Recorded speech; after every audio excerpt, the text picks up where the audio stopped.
Good morning. This is Don V with Truth Be Told, and we ran across another couple stories that we'd like to bring to you. Before we move to that, please remember to subscribe. 97% of the people that watch my videos are not subscribers. Only takes a second and doesn't cost a cent. Really appreciate it. Okay, without ado, let's go ahead and move right to it. So despite predictable media spin, Trump could beat big tech in court. Trump's lawsuit against big tech, although most Americans aren't likely to hear this anytime soon, could prevail according to analysis and experts. The familiar protest that private companies are not bound by the First Amendment is directly addressed in Trump's lawsuits against the major tech companies, and the central argument that these particular private companies could be treated as agents of the state has precedent to support it. Their censorship constitutes state action because the government granted them immunity from legal liability, threatening to punish them if they allowed disfavored speech and colluded with them in choosing targets for censorship, writes Vivek Ramaswamy, author of Woke Inside Corporate America's Social Justice Scam, in the Wall Street Journal, providing a litany of cases where private companies were either threatened by government to work on their behalf or do so voluntarily.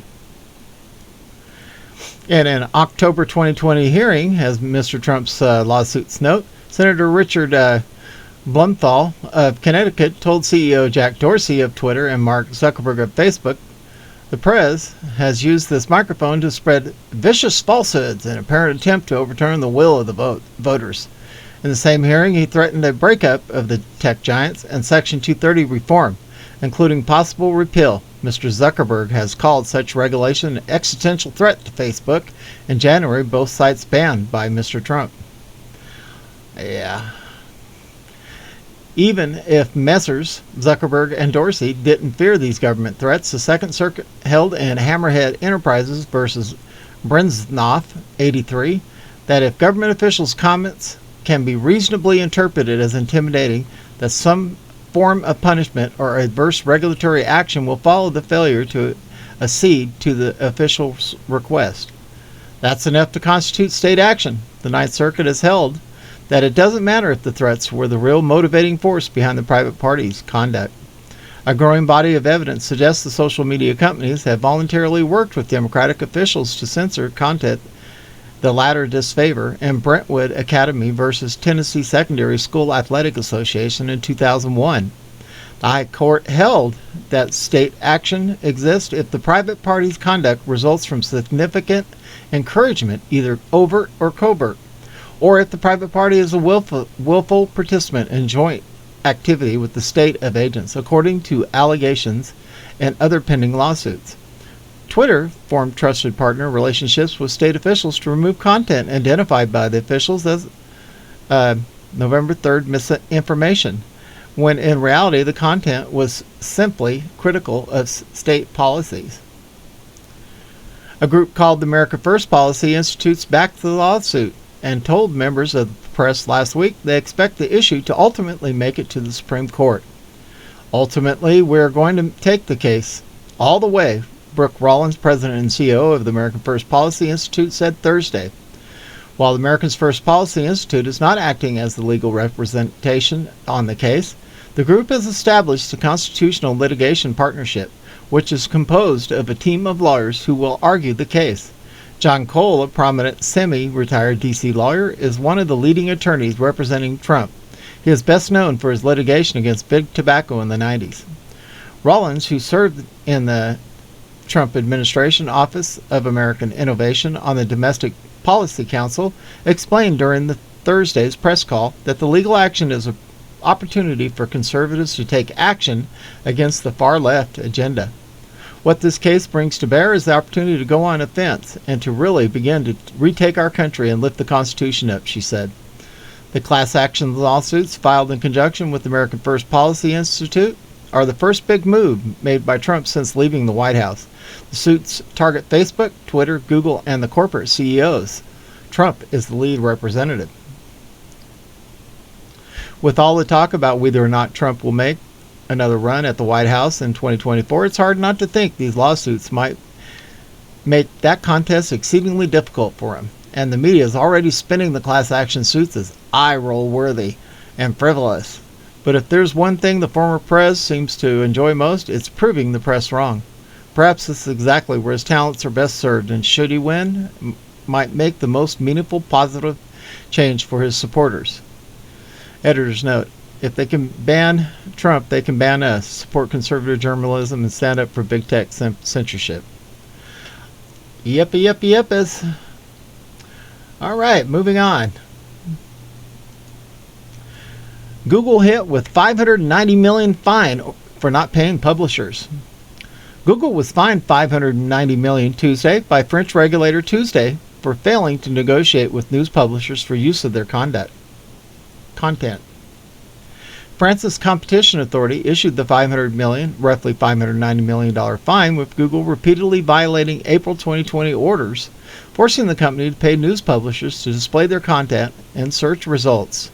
The agency announced in a statement Tuesday the orders were issued after the tech company failed to comply with the 2019 EU copyright law mandating news aggregators such as Google license content from news publishers and press agencies, the Wall Street Journal reported. Google's negotiations with publishers and press agencies cannot be regarded as having been conducted in good faith, Isabel de Silva, president of Competition Authority, said in a statement. While the company struck deals with several publishers, it excluded others and refused to pay publishers when displaying their images, according to the agency.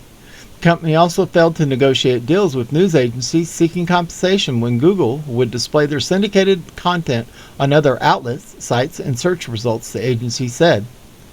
Google refused, as it has been asked several times, to have a specific discussion on the remuneration due for current uses of content protected by neighboring rights, De Silva said. Google argued the fine was unreasonably high and compared to the revenue the company generated. Google's last year generated less than €5 million in revenue non-profit from clicks on ads against possible news-related queries in France. A Google spokesman told the Daily Caller News Foundation, "We want to find a solution and reach definitive agreements, but the fine is out of all proportion to the amount of money we make from news, and we will be reviewing the decision in detail." The copyright law Google is accused of violating has been criticized as unworkable and restrictive of free expression, according to The Verge. A similar law mandating news aggregators pay publishers was passed in Australia, leading to Facebook preventing Australian users from sharing news in February, the Daily Caller reported. While we are committed to complying with the copyright directive and the FCA's orders, the fine ignores the significant effort we have made to reach agreements and the reality of how news works on our platforms, a Google spokesperson told the DCNF. Content created by the Daily Caller News Foundation, and then it talks about them. Yep. Nice to see some things moving here. All right, on the second news. Why is NASA working so hard to learn how to defend the Earth from giant asteroids? Did you know that NASA is going to send a spacecraft on a suicide mission in an attempt to change the trajectory of a massive space rock? The good news is that the space rock that NASA will be crashing this spacecraft into is not on a collision course with Earth. It's only a test. But why has NASA suddenly become so concerned with figuring out how to defend the Earth from giant asteroids? Could it be possible that there is something heading towards Earth in the future they haven't told us about yet? According to NASA, there are more than 26,000 asteroids that pass near Earth, and more than 2,000 of them are classified as potentially dangerous asteroids. Most of those potentially dangerous asteroids aren't that large, but 158 of them do have the diameter of more than a kilometer. If one of those monsters were to hit us, it would be a disaster of cataclysmic proportions.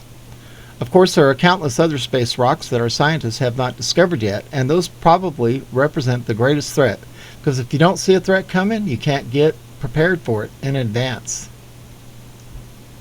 These days, NASA officials have become quite preoccupied by the threat that giant space rocks potentially pose, and we're being told that scientists are at work on a plan to avoid the destruction of Earth by errant asteroids. The following comes from an article that was just published by the Boston Globe. NASA and a cadre of the world's leading engineers and space scientists are at work on a plan to avoid the destruction of Earth by an errant asteroid like the one 65 million years ago that wiped out the dinosaurs. I would think that would be the worldwide flood, in my personal opinion. Created a cloud of dust so impenetrable that it blocked out the sun and plunged the planet into a prolonged winter that sent half of all the planet into extinction. Personally, I think this is something that NASA should definitely be focused on because the threat is very real. Most people don't realize this, but our planet is actually being pelted by space debris on a constant basis at this point. In fact, NASA says that we're being hit by very small objects every day. Every day, Earth is bombarded by tons of dust and sand-sized particles from the solar system. Meteoroids burn up as they enter the Earth's atmosphere, causing little or no damage. They are easy to spot, streaking across the night sky in brilliant, short-lived bursts of light. Of more concern are the asteroids that pass by Earth unnoticed. They're difficult to detect and track as observers depend on reflected sunlight to spot them. Thankfully, the vast majority of the objects that we encounter are too small to do any damage, but it's just a matter of time before a really big space rock comes along.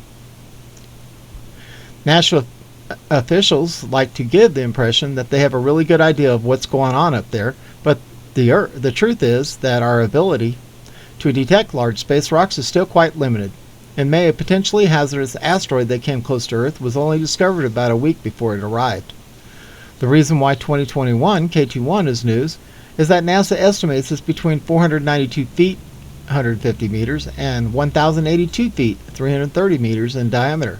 It wasn't observed until late in May of 2021, just a week before its closest pass. And late last year, a fairly large asteroid was not discovered until it had already buzzed dangerously close to our planet. Wow, a low-flying space rock set a record last Friday, approximately the 13th, when 2020 VT4 passed just under 400 kilometers, 250 miles over the southern Pacific.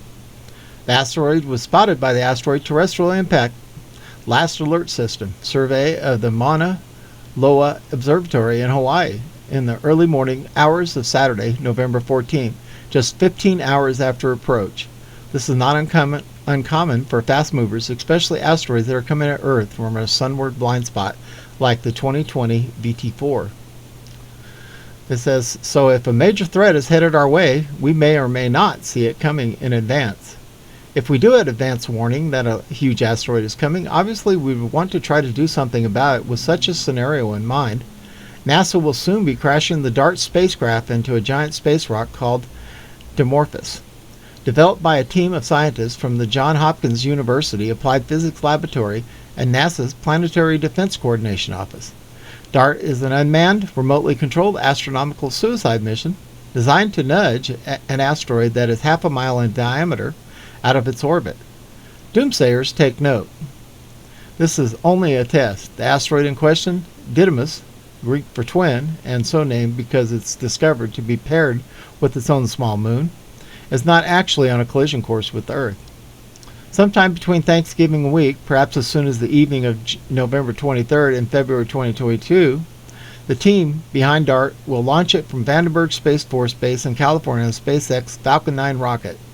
This spacecraft will, if all goes well to plan, travel 6.8 million miles to reach and collide with the Didymos moonlet, Dimorphos, which is 525 feet in diameter. Is NASA testing out technology that they plan to use on another giant space rock at a later date? Some have suggested that an asteroid known as Apophis could hit us on April 13, 2029. On April 13, 2029, which happens to be Friday the 13th, something unsettling will happen. A decent-sized asteroid, the 1,100-foot wide Apophis, will pass so close to Earth it will be visible in the sky from certain places. Crucially, the giant rock will not strike our humble planet, but it will pass closer than 20,000 miles from the surface, which is closer than where some of the U.S.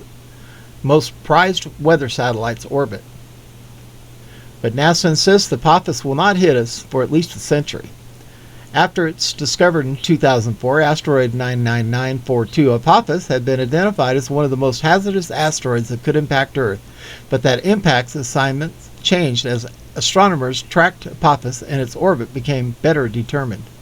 Now the results from a new radar observation campaign, combined with precise orbit analysis, have helped astronomers conclude that there is no risk of Apophis impacting our planet for at least a century.